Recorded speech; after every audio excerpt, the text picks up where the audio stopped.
اعوذ باللہ من الشیطان الرجیم بسم اللہ الرحمن الرحیم۔ کامران شہزاد صدیقی آپ سے مخاطب۔ دوستو، آج 24 دسمبر 2024 اور یہ یوم ثقافت اردو کا دن جو ہے وہ اس حوالے سے یہ دن مانا جاتا ہے اور مشہور ہے۔ کچھ لوگ اس کو یوم ثقافت مہاجر بھی کہتے ہیں۔ بہرحال میرا ذاتی جو خیال ہے اور میری جو ذاتی رائے ہے وہ تھوڑی قدر مختلف ہے۔ میں یوم ثقافت مہاجر کے بجائے اس کو یوم ثقافت اردو ڈے یا دن جو ہے وہ کہتا ہوں۔ اس کی وجہ یہ کہ مہاجر جو ہے وہ ایک اصطلاح ہے اور اس میں صفت ہے وہ ہر وہ شخص جو اپنے آبائی شہر سے، آبائی وطن سے، آبائی علاقے سے ہجرت کر کے کسی اور جگہ آ کے آباد ہوتا ہے، اسے ہم مہاجر کہتے ہیں۔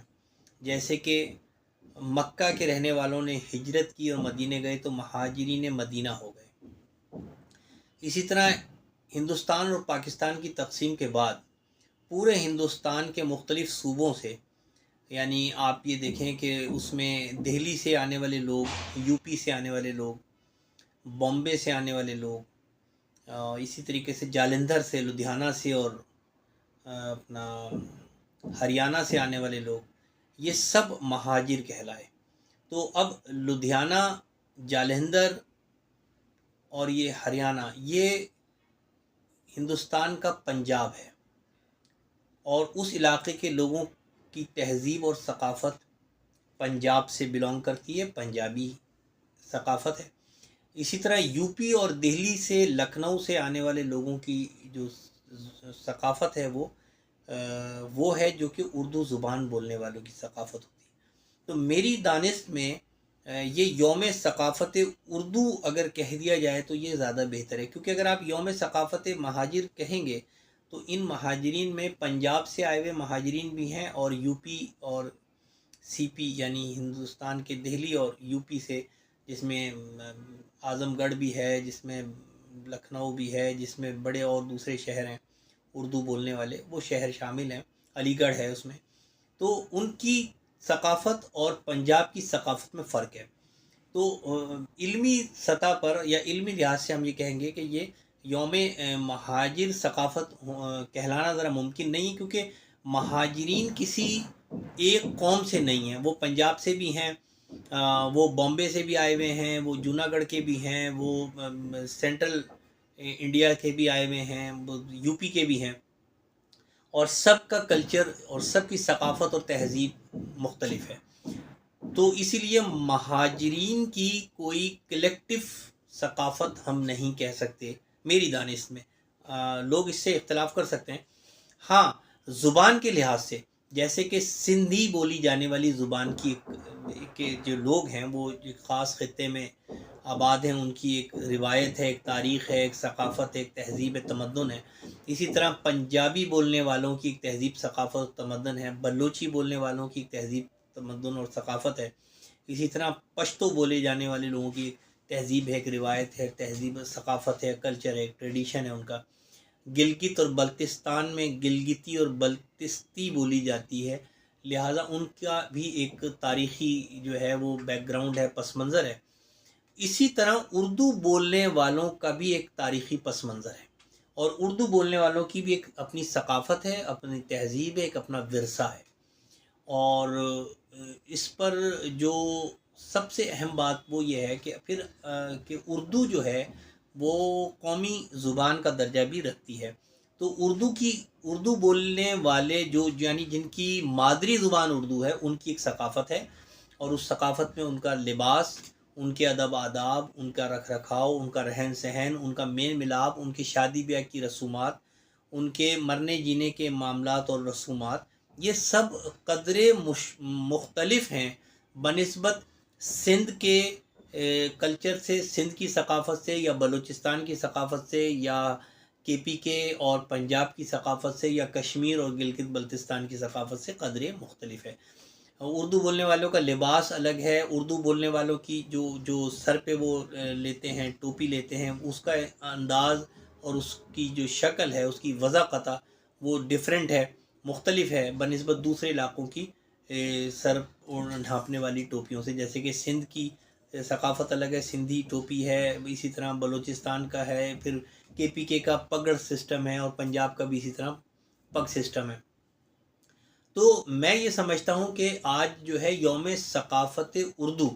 اردو بولے جانے والے جو علاقے جو لوگ اردو بولنے والے کمیونٹی سے تعلق رکھتے ہیں ان کی ثقافت. تو پھر یہ ہوگا کہ ان کی ثقافت لدھیانہ، جالندھر، امبالہ،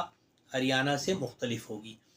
یہ ہے اصل. تو بہرحال آج یوم ثقافت اردو میرے حساب سے یوم ثقافت اردو ہے، اور جو منایا جا رہا ہے چونکہ وہ ایک ہم اس کو سیاسی رنگ بھی دے دیتے ہیں، تو پھر وہ یوم ثقافت مہاجر کا نام استعمال کیا جاتا ہے. اس میں بھی کوئی مذائقہ تو نہیں ہے، لیکن بہرحال اگر ہم ایک باشعور گفتگو کریں، ایک دانش اور علم و حکمت کی بات کریں، تو میری نظر میں، میری دانست میں، میری فہم و فراست کے مطابق آج جو ہے وہ یوم ثقافت اردو منایا جانا چاہیے، کہ جو لوگ اردو بولتے ہیں، جن کی مادری زبان اردو ہے،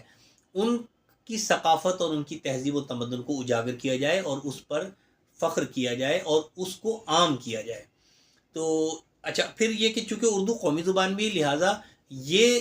اردو زبان کی جو ثقافت ہے وہ پھر اس کو باقی پاکستانی بھی خندہ پیشانی سے نہ صرف تسلیم کریں گے بلکہ اس کو منائیں گے یا اس کا احترام ضرور کریں گے. تو میں سمجھتا ہوں کہ ہم اس کو اردو ثقافت کا دن اس کو کہیں. جیسے وہ بقول داغ دہلوی کا ایک شعر ہے کہ اردو ہے جس کا نام ہمیں جانتے ہیں داغ، اردو ہے جس کا نام ہمیں جانتے ہیں داغ، سارے جہاں میں دھوم ہماری زباں کی ہے. اس زمانے میں تو یہ اس کا لفظ تھا کہ سارے ہندوستان میں دھوم ہمارے زباں کی ہے، لیکن چونکہ الحمدللہ ہم پاکستانی ہیں، پاکستان میں رہتے ہیں. 1947 14 اگست کو ہندوستان تقسیم ہوا، پاکستان ایک ریاست بنی، تو ہم اس کو سارے جہان کر دیتے ہیں، کیونکہ ہر وہ شخص جو مادری زبان اردو رکھتا ہے، چاہے وہ ہندوستان میں ہو یا وہ پاکستان میں ہو، انگلستان میں ہو، افغانستان میں ہو، یا دنیا کے کسی اور خطے میں آباد ہو، اس کی ایک ثقافت ہے، اس کی ایک تہذیب ہے، اس کا ایک ورثہ ہے. اور اس کو نہ صرف اس کو جو ہے وہ اس پر فخر کرنا چاہیے، بلکہ اس کو پروموٹ کرنا چاہیے، اس کو بڑھانا چاہیے، اس کی ترجیح کرنی، یعنی اس کی ترویج کرنی چاہیے، اس کی اشاعت کرنی چاہیے. تو اردو ثقافت کا دن خاص طور پر اردو بولنے والوں کو مبارک ہو، اور عموماً تمام پاکستانیوں کو مبارک ہو، اس لیے کہ اردو زبان پاکستان کی سرکاری زبان ہے، اور بہرحال سرکار کی تمام چیزوں کا احترام کرنا آئین کے تابع ہے، چاہے وہ سرکار خود ہو یا سرکار کا کوئی ادارہ ہو یا سرکار کی کوئی زبان ہو. اور پھر مزے کی بات یہ کہ معزز عدالت عظمیٰ نے بھی اپنے ایک لینڈ مارک ججمنٹ میں، ایک فیصلے میں،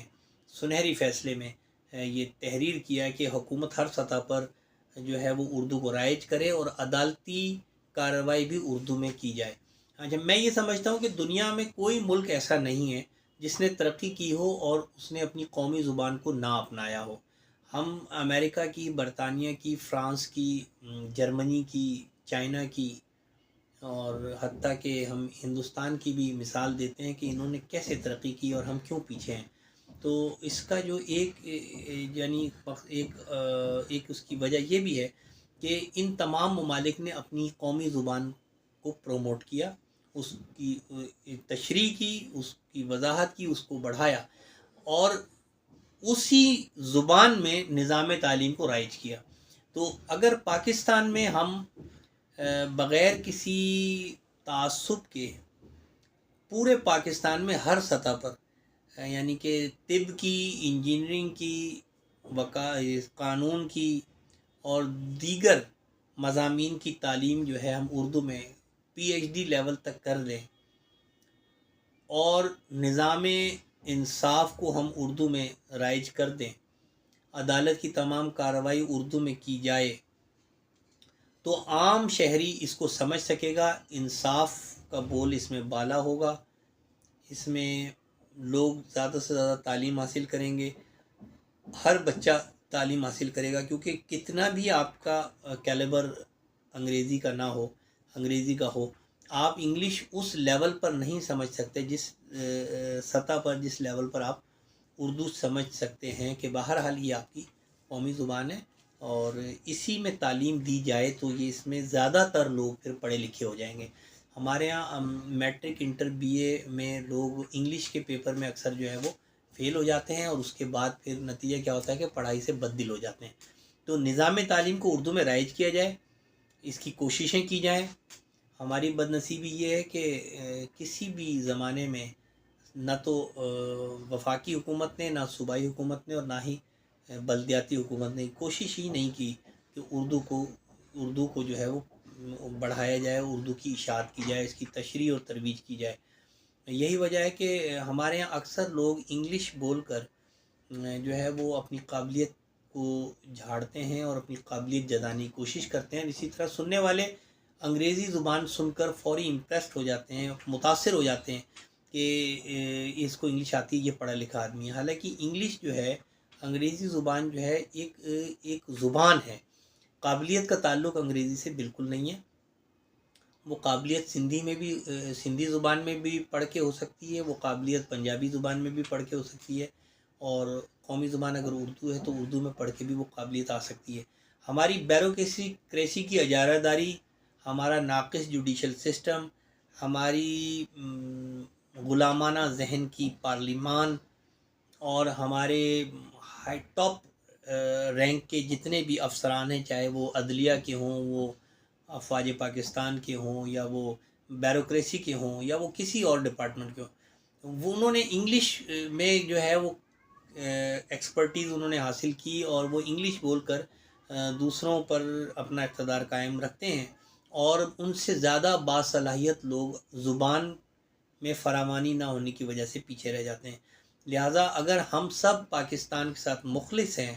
چاہے وہ سندھ کا رہنے والا پاکستانی ہو، یا وہ پنجاب کا رہنے والا پاکستانی ہو، یا بلوچستان اور سرحد کا کے خیبر پختونخوا کا پاکستانی ہو، یا وہ گلگت بلتستان کا پاکستانی ہو، یا کشمیری جن کا دل پاکستان کے ساتھ دھڑکتا ہے، وہ لوگ ہی کیوں نہ ہوں، اگر ہم اردو میں نظام تعلیم کو پروموٹ کریں گے، ہر سطح پر اردو کی ترویج اور اس کی اشاعت کا انتظام کریں گے، تو تعلیمی ریشو ہمارا جو ہے، تعلیمی جو ہمارا جو یعنی کہ لیول ہے وہ بڑھ جائے گا، اور زیادہ سے زیادہ لوگ اعلیٰ تعلیم حاصل کر سکیں گے، تحقیق ہوگی، اور نئے نئے مضامین جو ہیں وہ علم کی دنیا میں شامل کیے جائیں گے۔ اس کے بعد یہ ہوگا کہ ملک کی قومی سوچ بدل جائے گی، اور قومی سوچ بلند ہو جائے گی، اتحاد اور تعاون پیدا ہوگا، یگانگیت پیدا ہوگی، اور ملک ترقی کرے گا۔ اسی طرح پھر نظام انصاف بہتر ہوگا، تمام ججز اردو میں بات کریں گے، اور تمام وکلا اردو میں تمام عدالتی کارروائی کریں گے، چاہے وہ مقدمہ لکھنا ہو یا چلانا ہو، اور پھر جو ہمارے سائلین ہیں، یعنی جس کو ہم لیٹیگنٹ کہتے ہیں، ان کو بھی یہ سمجھ آئے گی کہ وکیل صاحب ان کا مدعا بین ایسے ہی جج صاحب کے سامنے پیش کر رہے ہیں یا نہیں کر رہے، یا کہاں غلطی کر رہے ہیں۔ ابھی ہمارا ایک ایشو یہ ہوتا ہے کہ وکلا انگریزی میں بات چیت کرتے ہیں، اور کلائنٹ کو آخر میں ان کی تقدیر کا فیصلہ سنا دیا جاتا ہے، وہ بھی پڑھ کے سمجھایا جاتا ہے۔ تو یہ ہمارے پیچھے رہنے کی بڑی اہم وجوہات ہیں۔ میں امید کرتا ہوں کہ سرکاری سطح پر، بلکہ سرکار نے تو خیر کچھ کرنا نہیں ہے اس حوالے سے، اور نہ ہی ہمارے ٹاپ لیول کے افسران یہ چاہیں گے کہ اردو کو پروموٹ کیا جائے، کیونکہ اگر ہر شخص اعلیٰ تعلیم حاصل کر کے آگے آئے گا تو پھر ان کی اجارہ داری ختم ہو جائے گی۔ لہٰذا یہ عوام کو محنت کرنی ہوگی، اور یہ عوام ہی کو کوشش کرنی ہوگی کہ نظام تعلیم اور نظام عدل کو اردو میں رائج کرایا جائے، اور یعنی کہ ایک پریشر کریٹ کر کے کرایا جائے، تاکہ آنے والا دور ہماری نسل کے لیے بہتر ہو، ہم ترقی کریں، ہمارے معاشرے میں انصاف ہو، لوگوں کو جلد سے جلد انصاف ملے، صحیح انصاف ملے، کرپشن کا خاتمہ ہو، اور یہ پاکستان ترقی کرے، کیونکہ پاکستان ہماری شناخت ہے۔ ہم دنیا میں کہیں چلے جائیں، کتنے ہی سال پاکستان سے باہر رہیں، ہمارا دل پاکستان کے لیے دھڑکتا ہے۔ ہم پاکستان کے نظام پر بددل ہو کر تنقید کرتے ہیں، ہم پاکستان کے مختلف اداروں کے چند افسران کی غلط حکمت عملی پر تنقید کر کے بعض دفعہ اداروں پر تنقید کر دیتے ہیں. اداروں پر تنقید نہیں کرنی چاہیے. اداروں کے افراد پر تنقید کرنا ہمارا آئینی حق ہے، ان کی پالیسی پر تنقید کرنا ہمارا آئینی حق ہے، لیکن ایسی کوئی بھی تنقید جو ہے وہ آئین سے متصادم نہیں ہونی چاہیے، ملک اور قوم کے مفاد کے خلاف نہیں ہونی چاہیے، ورنہ اس سے ریاست کو نقصان پہنچے گا. مجھے امید ہے کہ آپ ان باتوں کو سمجھیں گے، پسند کریں گے، اس کو آگے لوگوں تک پہنچائیں گے. لہٰذا اس ویڈیو کو نہ صرف آپ دیکھیں، اس پر اپنی رائے کا اظہار کریں، اس کو اپنے تمام دوستوں تک پہنچائیں اور ان سے بھی رائے لیں تاکہ ایک قومی سوچ بیدار کی جائے. پاکستان 24 کروڑ عوام کا ملک ہے. یہ ویڈیو جتنی زیادہ عام ہوگی، اس کو قومی فریضہ سمجھیں اور اپنے دوستوں کو کہیں کہ اس کو سنیں، اور اس میں اگر کوئی غلط بات کی جا رہی ہے، اگر کسی کی دل شکنی کی جا رہی ہے، اگر حق تلفی کی بات کی جا رہی ہے تو مجھے آگاہ کریں تاکہ میں بھی اپنی اصلاح کر سکوں. اور اگر میری باتیں پاکستان اور پاکستان میں رہنے والے تمام افراد کی فلاح و بہبود کے لیے ہے، اگر پاکستان کے نظام کو بہتر کرنے کے لیے کی جا رہی ہے، تو خدا را اس کو سپورٹ کریں اور اس میں معاون بنیں، اس کے معاون بنیں اور اس کو پھیلائیں. بہت شکریہ.